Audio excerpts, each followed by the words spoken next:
तो नीतीश कुमार ने फैसला ले लिया है। बिहार में वो आगे क्या करेंगे, बहुत सारे संकेत हैं, बहुत सारी बातें खुलकर सामने आ गई हैं, लेकिन अगले चंद मिनटों में नीतीश कुमार राजभवन में होंगे। गवर्नर से मुलाकात का उन्होंने वक्त मांगा है और खबर ये है कि गवर्नर से मुलाकात के बाद नीतीश कुमार मीडिया से भी बातचीत करेंगे। दोपहर 1:30 बजे बिहार बीजेपी भी एक प्रेस कॉन्फ्रेंस करने वाली है और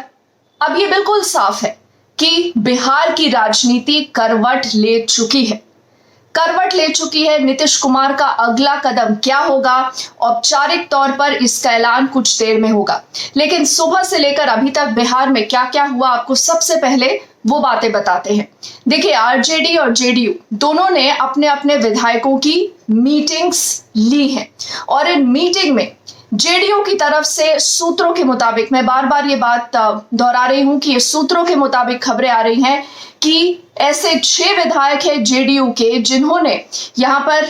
ये बात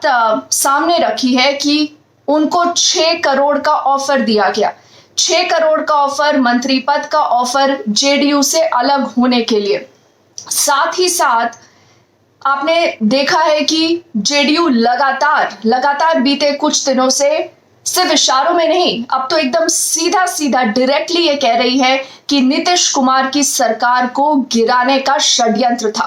खबर ये भी है कि किसी तरह की ऑडियो रिकॉर्डिंग इन एमएलएस के पास मौजूद है। उन्होंने अपने पार्टी हाईकमांड को ये ऑडियो रिकॉर्डिंग सुनाई है। अब क्या जनता दल यूनाइटेड इसको सार्वजनिक करती है और ये दिखाने की कोशिश करती है कि देखिए, हम तो बीजेपी के साथ सरकार में थे, उनके साथ ये सरकार चला रहे थे और वहीं हमारी पीठ पीछे बीजेपी हमें गिराने की कोशिश में थी, नीतीश कुमार को कमजोर करने की कोशिश में थी। ये मार्टर कार्ड यहाँ पर जनता दल यूनाइटेड खेलेगी और साथ ही साथ देखिए, मोरालिटी सिद्धांतों की भी बात होगी कि राजनीति में आपका जो अपना अलायंस पार्टनर है, क्या वो आपके खिलाफ इस तरह का षड्यंत्र रच रहा है, ये जेडीयू की लाइन हो सकती है। साथ ही खबर ये भी है कि आपने देखा है कि किस तरह आरसीपी का बहाना बनाकर, आरसीपी को निशाने में लेकर ललन सिंह ने 2 दिन पहले ही सीधा बिना नाम लिए, लेकिन नाम लिए, इशारों में यह साफ कर दिया कि नीतीश कुमार ने समय रहते इस पूरे अभियान को भांप लिया कि आरसीपी सिंह को कहीं बिहार का एकनाथ शिंदे बनाने की कोशिश तो नहीं थी। तो ये है जेडीयू का गेम प्लान कि जेडीयू अब क्या करेगा कि नीतीश कुमार, खबर जो आ रही है उसके मुताबिक ये है कि इस्तीफा नहीं देंगे, बल्कि वो बीजेपी के कोटे से जो तमाम मंत्री हैं उनके कैबिनेट में, उनको बर्खास्त करेंगे और उसके बाद उनके पास आरजेडी, कांग्रेस की चिट्ठियां, समर्थन की चिट्ठियां पहुंच चुकी हैं। वो गवर्नर को जाके बताएंगे कि ये तमाम संख्या बल मेरे साथ है और यही वजह है कि मैं सरकार बना सकता हूं एक नए समीकरण, नए दलों के साथ। क्योंकि देखिए, हो सकता है कि नीतीश कुमार को यह डर हो कि कहीं स्पीकर के जरिए, कहीं राजभवन के जरिए उनके इस पूरे प्लान को किसी ना किसी तरह नाकामयाब करने की कोशिश तो नहीं होगी और यही वजह है। तो सूत्र ये बताते हैं जेडीयू के कि नीतीश कुमार इस्तीफा नहीं देंगे, लेकिन वो बीजेपी के कोटे के मंत्रियों को बर्खास्त कर एक नया जो लेटर ऑफ सपोर्ट है आरजेडी और कांग्रेस की तरफ से वो राजभवन में पेश करेंगे। अब इस बीच थोड़ी देर पहले खबर ये भी आई थी कि हो सकता है कि बिहार बीजेपी के तमाम जो मंत्री हैं वो इस्तीफा दे दे इससे पहले कि नीतीश कुमार राजभवन पहुंचे, लेकिन तुरंत इस बात का खंडन आ गया और सूत्र, फिर से मैं आपको बोल रही हूँ, बहुत सूत्रों के हिसाब से, रिपोर्ट्स के मुताबिक ये सारी खबरें हैं, क्योंकि बीजेपी ऑफिशियली खामोश है, अभी तक चुप है। बीजेपी ने ऑफिशियली इस पूरे घटनाक्रम पर कुछ नहीं कहा है। हमें यह बताया जा रहा है कि बीजेपी वेट एंड वॉच में है और बीजेपी चाहती है कि नीतीश कुमार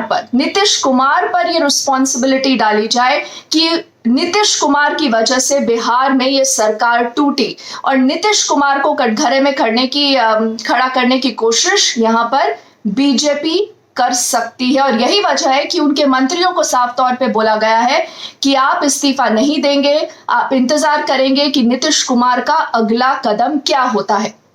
दूसरी तरफ देखिए, बीजेपी नीतीश कुमार को पलटूराम साबित करने की फिर से कोशिश होगी,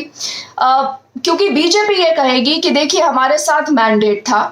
और हम सरकार चला रहे थे, हम ज्यादा संख्या के साथ भी,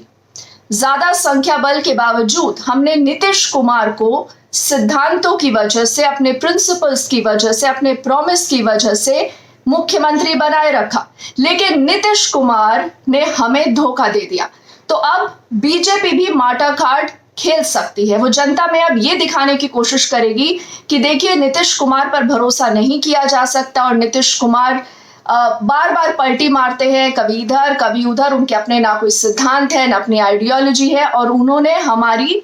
पीठ में छुरा भोंका। जिस तरह लगातार एक कवायद अब बीजेपी की तरफ से शुरू हो सकती है ये दिखाने के लिए कि हम सत्ता के भूखे नहीं हैं, और यही वजह है कि क्योंकि बेशक हमारे संख्या ज्यादा थी 2020 के चुनाव में, लेकिन हमने नीतीश कुमार को अपने अलायंस का मुख्यमंत्री बनाया, लेकिन उसके बावजूद देखिए नीतीश कुमार ने हमारे साथ क्या किया। तो अब ये लड़ाई उधर आ जाएगी, क्योंकि देखिए अब आर पार की लड़ाई जब है और नीतीश कुमार बार बार कहा जाता है कि बिना सोचे समझे कुछ नहीं कहते हैं, कुछ नहीं करते हैं। आज गवर्नर से मिलने के बाद नीतीश कुमार क्या कहते हैं, क्या वो तमाम ये जो आरोप सूत्रों के मुताबिक जो खबरें आ रही हैं सामने कि नीतीश कुमार ये कहने की कोशिश करेंगे कि हम बीजेपी के साथ सत्ता में थे, हमने सत्ता के धर्म का पालन किया, हमने चाहे राष्ट्रपति का चुनाव हो, उपराष्ट्रपति का चुनाव हो, हमने बीजेपी का साथ दिया। देखिए, लेकिन बीजेपी हमारे साथ अलायंस में होते होते उसने हमारी सरकार गिराने की कोशिश की, नीतीश कुमार को कमजोर करने की कोशिश की। क्या ये सब कुछ, ये जो सारे आरोप है, इसका प्रूफ, इसका सबूत सार्वजनिक तौर पर पेश करेंगे नीतीश कुमार? क्या कहेंगे और बीजेपी अपने 1:30 बजे के प्रेस कॉन्फ्रेंस में क्या कहने वाली है? बिहार की राजनीति तो बदल ही रही है, बिहार की राजनीति तो करवट ले ही रही है, लेकिन यकीन मानिए बिहार में इस समय जो भी हो रहा है उसका सीधा सीधा और बहुत बड़ा असर देश की राजनीति पर भी पड़ने वाला है। दिन भर हम आप तक इस तरह की खबरें लाते रहेंगे, खबरों का विश्लेषण लाते रहेंगे। अगर आपने अभी तक मेरे YouTube चैनल को सब्सक्राइब नहीं किया, आपसे गुजारिश है कि न्यूज़ यू डोंट गेट को जरूर सब्सक्राइब करेगा। फिलहाल के लिए शुक्रिया।